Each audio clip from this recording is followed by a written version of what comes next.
Hello friends, welcome to Revathi சமையலறை recipes. இன்றைக்கி நம்ம இந்த வீடியோவில் என்ன பார்க்க போகிறோன்னா, ஒரு ஸ்வீட் தான் பார்க்க போகிறோம். இது பார்த்திங்கன்னா எல்லாத்துக்குமே ரொம்ப பிடிக்கும். இது பிடிக்காதவங்க யாரும் இருக்க மாட்டாங்க. அவ்வளோ சூப்பராக இருக்கும். இது நான் எப்படி செஞ்சுருக்கணும் அது மாதிரி நீங்களும் செஞ்சு பாருங்கள், உங்களுக்கும் ரொம்ப பிடிக்கும். இது எப்படி செய்கிறதுன்னு பார்க்குறதுக்கு முன்னாடி என் சேனலை சப்ஸ்கிரைப் பண்ணாதவங்க சப்ஸ்கிரைப் பண்ணிக்கிங்க. மறக்காமல் பக்கத்தில் இருக்க பெல் பட்டனை கிளிக் பண்ணிக்கிங்க.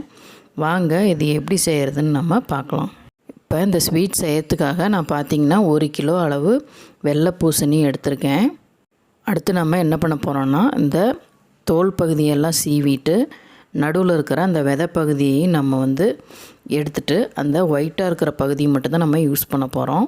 இப்போ பார்த்திங்கன்னா நான் தோல் பகுதியெல்லாம் நீக்கிட்டு விதை பகுதியும் நீக்கிட்டு நடுவில் இருக்கிற அந்த வெள்ளை பகுதியை மட்டும் நான் கட் பண்ணி எடுத்துக்கிட்டேன். நான் பார்த்திங்கன்னா இந்த சைஸ் அளவு நான் கட் பண்ணியிருக்கேன். அப்போ தான் நம்மளுக்கு ஸ்வீட் செய்யும்போது கரெக்டாக இருக்கும். அடுத்து நம்ம என்ன பண்ண போகிறோன்னா, ஒரு ஃபோர்க் எடுத்துக்கோங்க. அந்த ஃபோர்க்கால் நம்ம அந்த பூசணிக்காவோட எல்லா பகுதியிலையும் நம்ம குத்தி எடுத்துக்கலாம். ஏன்னா அப்போ தான் நம்ம சுகர் சிரப்பில் போடும்போது அதோட சுகர் உள்ளே இறங்கும் அந்த இனிப்பு. அதுக்காக தான் நம்ம எல்லா பக்கமும் நம்ம இந்த ஃபோர்க்கை வச்சு நம்ம ஓட்டை போட்டுக்க போகிறோம். நான் பார்த்திங்கன்னா ஏற்கனவே ஃபோர்க்கில் குத்தி மற்ற பீசஸ்லாம் நான் ரெடி பண்ணி வச்சுட்டேன். உங்களுக்கு காமிக்கிறதுக்காக நான் ஒரு 2-3 பீஸ் நான் எடுத்து வச்சுருக்கேன். இதே மாதிரி நீங்களும் எல்லா பீசஸ்லேயும் ஃபோர்க்கை வச்சு ஹோல்ஸ் போட்டுக்குங்க. இப்போ பார்த்திங்கன்னா எல்லா பீசஸும் ஹோல்ஸ் போட்டு ரெடியாக இருக்குது. இப்போ நம்ம அடுத்து இது என்ன பண்ணுறதுன்னு நம்ம பார்க்கலாம். அடுத்து ஒரு பாத்திரம் எடுத்துக்கோங்க. அதில் பார்த்திங்கன்னா நான் ஒரு 2 லிட்டர் அளவு நான் தண்ணி எடுத்துக்கிட்டேன். அடுத்து நம்ம என்ன பண்ண போகிறோன்னா, நான் 1 டீஸ்பூன் அளவு சுண்ணாம்பு எடுத்து நான் தண்ணியில் கரைச்சி வச்சுருக்கேன். கையில் தொட்டு கரைக்காதீங்க. ஏன்னா சுண்ணாம்பு ஹீட்டு ரிலீஸ் பண்ணும். அப்படிங்கும்போது நம்ம கையில் தொட்டோம்னா கையில் புண்ணாயிடும். அதனால் ஒரு ஸ்பூன் வச்சு நல்லா கலந்துக்குங்க. இப்போ நம்ம அரிஞ்சு வச்சுருக்கிற பூசணிக்காயெல்லாம் நம்ம அந்த தண்ணியில் சேர்க்க போகிறோம். சேர்த்துட்டு நல்லா கலந்து விட்ருங்க.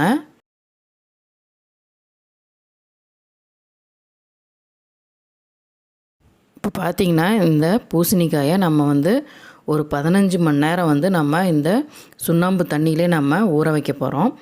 ஏன் நம்ம சுண்ணாம்பு தண்ணியில் நம்ம ஊற வைக்கிறோம் அப்படின்னா, இந்த மாதிரி சுண்ணாம்பு தண்ணியில் நம்ம ஊற வைக்கும்போது இந்த வெள்ளை பூசணிக்காய் கெட்டு போகாமையும் அது கொஞ்சம் கடினத்தன்மையாகவும் மாறுறதுக்காக தான் நம்ம இந்த அளவுக்கு நம்ம ஊற வைக்கிறோம். இப்போ பார்த்திங்கன்னா 15 மணி நேரம் நான் ஊற வச்சுருக்கேன். நீங்கள் வேணும்னா 24 மணி நேரம் கூட நம்ம இதை இந்த சுண்ணாம்பு தண்ணியிலே நம்ம ஊற வச்சுக்கலாம். இப்போ பார்த்திங்கன்னா 15 மணி நேரம் ஆயிடுச்சு.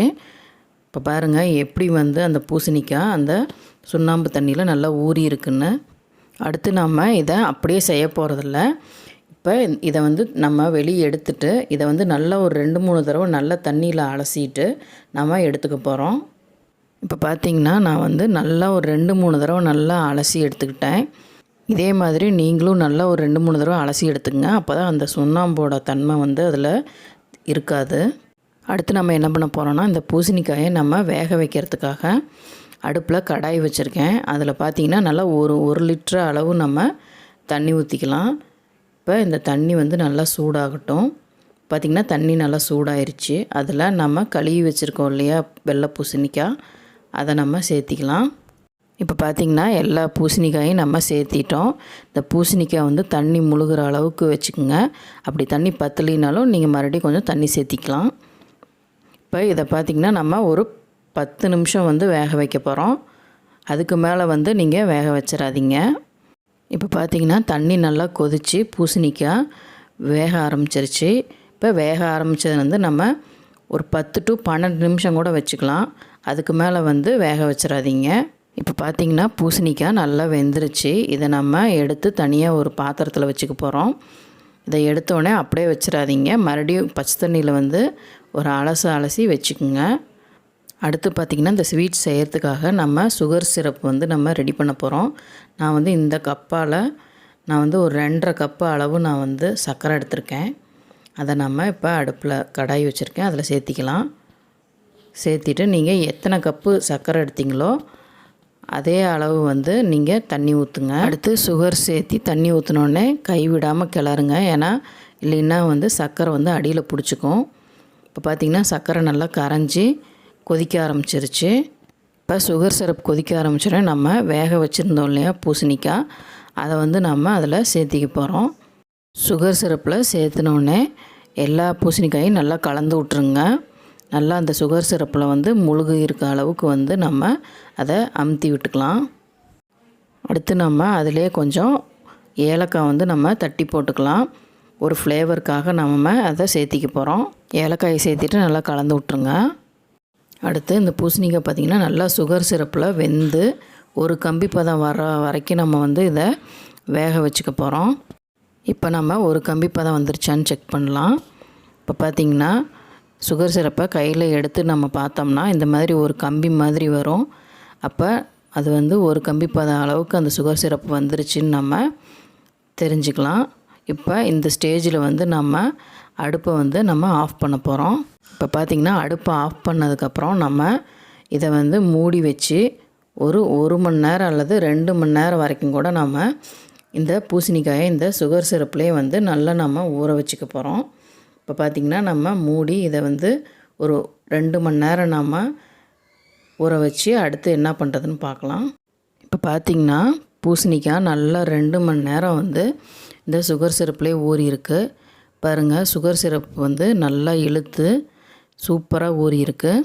ஒரு 2 மணி நேரம் கழித்து திருப்பி நம்ம அடுப்பை ஆன் பண்ணி திருப்பி இந்த பூசணிக்காயை வந்து நல்லா அந்த சுகர் சிரப்பில் வந்து வேக வச்சுக்க போகிறோம். சுகர் சிரப்பு வந்து நல்லா கெட்டியாகிற அளவுக்கு நம்ம வந்து இந்த பூசணிக்காயை நம்ம வேக வச்சு எடுத்துக்கலாம். இப்போ பார்த்திங்கன்னா சுகர் சிரப்பு வந்து நல்லா கொதித்து கெட்டியாயிருச்சு. அவ்வளோதான். இப்போ நம்ம அடுப்பை ஆஃப் பண்ணிடலாம். இப்போ இந்த பூசணிக்காயை வந்து நம்ம வந்து ஒவ்வொன்றா எடுத்து நம்ம தனியாக ஒரு பிளேட்டுக்கு நம்ம மாற்றிக்கலாம். இதை ஒரு பிளேட்டுக்கு மாற்றினதுக்கப்புறமேட்டு நம்ம இதை 24 ஹவர்ஸ் வந்து அப்படியே விட்டுறணும்.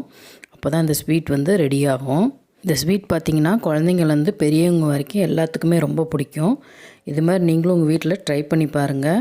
சூப்பராக இருக்கும். இந்த வீடியோ உங்களுக்கு பிடிச்சிருந்ததுன்னா லைக் பண்ணுங்கள், ஷேர் பண்ணுங்கள், கமெண்ட் பண்ணுங்கள். மறக்காமல் ரேவதி சமையலர் ரெசிபீஸ் சேனலுக்கு சப்ஸ்கிரைப் பண்ணுங்கள். தேங்க்ஸ் ஃபார் வாட்சிங்.